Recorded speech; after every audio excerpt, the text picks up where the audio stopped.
Vamos a ceder ahora el uso de la palabra al señor viceministro de Justicia, el doctor Arana. Doctor Arana, tiene el uso de la palabra. Gracias, señor Premier, señores ministros, señores de la prensa, muy buenas tardes. En primer lugar, señor Premier, si me permite explicar mi presencia acá, se debe a la representación que estoy ejerciendo por parte del Ministerio de Justicia, en vista que el doctor Eduardo Arana, ministro de Justicia, se encuentra en cumplimiento de sus funciones en el país de Canadá. Señor Premier, respecto al contexto que estamos hablando y la huelga o el paro anunciado para el día de mañana, y donde una de las causas que se pide para evitar o para no llegar a mayores consecuencias es la derogatoria de la ley 32.108. Es la ley que modifica el Código Penal, el decreto legislativo C35, la ley 3.077, ley contra el crimen organizado y la ley 27.379. Esta ley, señor Premier, fue promulgada el 9 de agosto del presente año. Y hemos visto que por televisión se han presentado ministros, procuradores, fiscales, y todos nos dicen de que esta ley fomenta la comisión de delitos.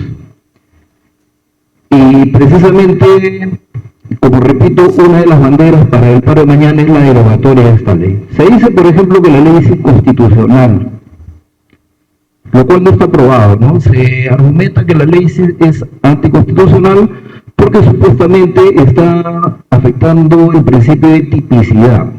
¿Qué significa esto? De que ya teníamos una ley previa, que era la ley 30.077, y con esta ley no se estaría acatando lo que decía esta ley, ni la ley 27.379. Se olvida pues de que es el Congreso quien fija los tipos penales, y es el Congreso que a través de la política criminal va a definir qué tipos pueden ser penalizados o qué tipos no pueden ser penalizados, o qué normas procesales deben ser modificadas precisamente para una mejor lucha contra el crimen organizado.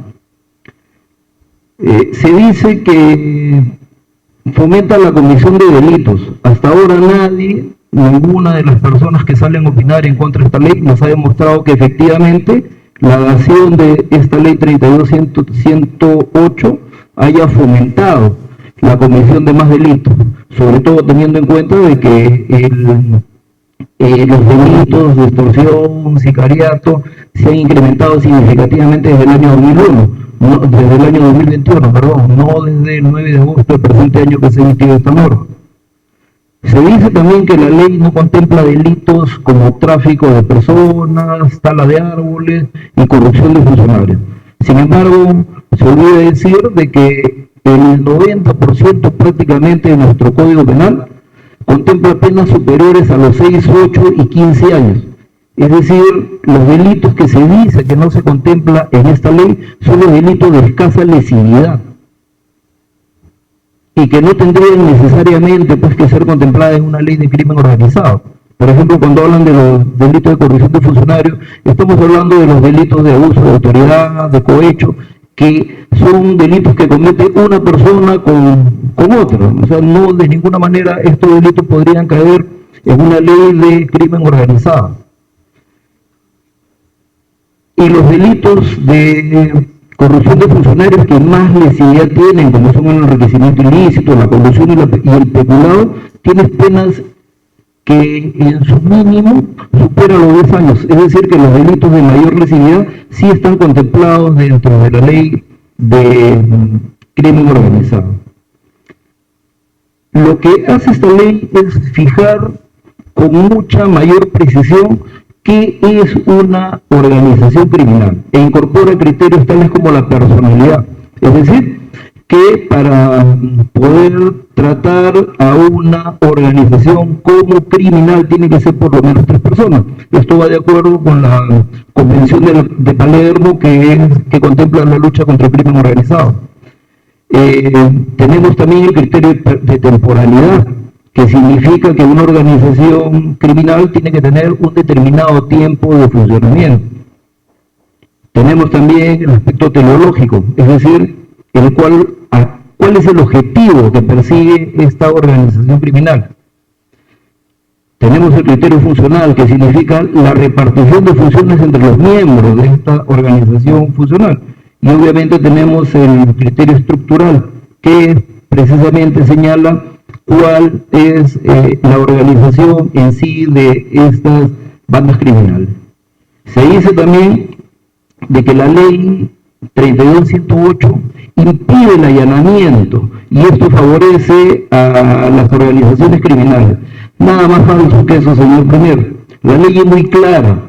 El allanamiento se puede realizar cuando estamos en una situación de flagrancia sin necesidad de avisar al juez o al abogado. Pero el caso que contempla la ley 32.108 se refiere ya a un avance, cuando estamos en una investigación preliminar, cuando el allanamiento se tiene que solicitar ante un juez, por un fiscal, con un motivo justificado y suficiente. Entonces la ley no impide que se realice el allanamiento. El allanamiento se puede realizar. Lo que la ley exige es que en el momento del registro y la incautación esté presente el abogado, que es muy diferente al allanamiento. Es decir, el fiscal y la policía pueden ingresar con la orden judicial al inmueble, al local comercial, al vehículo, y si se considera que en ese momento se tiene que hacer un registro de incautación, se llamará al abogado. Se dice de que esto dificulta la realización de estas diligencias.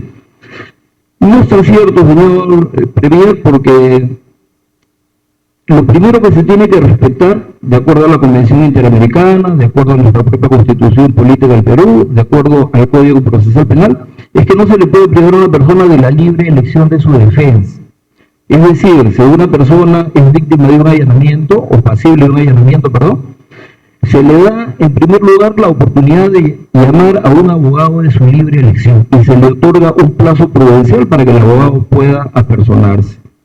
Si en caso, hablemos de un tiempo prudencial, 2 horas o 1 hora, no se presenta el abogado de la libre elección, que como decimos es un derecho fundamental, recién interviene el abogado de la defensa pública. Ya muchos fiscales están comprendiendo esta situación y cuando se realiza el allanamiento, acuden a este allanamiento con un abogado de la defensa pública, precisamente para prever de que si no se tiene un abogado de libre elección, este abogado puede actuar.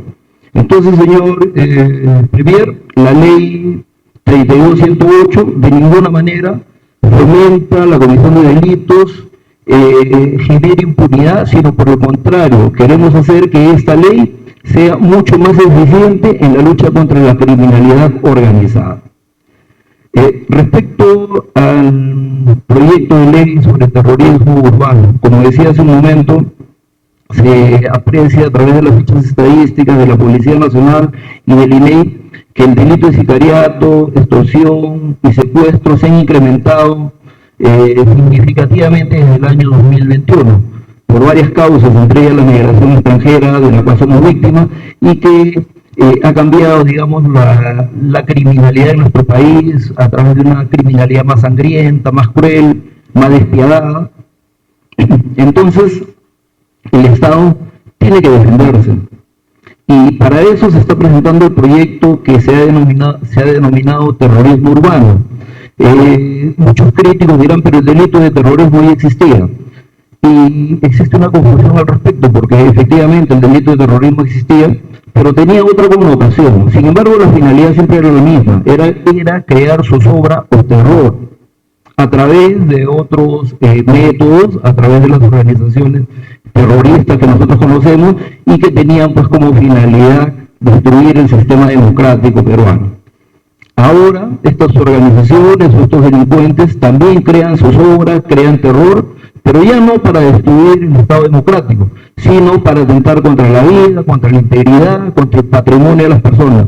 Sin embargo, crean terror, crean zozobra. Y el Estado, como repito, tiene la obligación de defenderse. Dirán, el delito de extorsión y el delito de sicariato ya existe, pero en este caso no se trata de juzgar delitos que ya existen, sino se trata de ver cuál es la connotación, cuál es el impacto social que tienen estos delitos. Y el impacto social, como repito, es crear zozobra y terror. El Estado no solamente tiene el deber, tiene la obligación de defenderse y emitir normas y crear tipos especiales de delito. Por ejemplo, podríamos decir que el delito de homicidio calificado existe. Sin embargo, se creó un delito especial que es el delito de feminicidio, que también se trata de la eliminación de la vida de una persona, pero en este caso por su condición de mujer. En este caso se pretende crear un delito especial que, como repito, ya no tengamos los delitos que existen, sicariato, extorsión o secuestro, sino que veamos cuál es la finalidad. Y la finalidad, como decimos, es crear zozobra y caos en la población.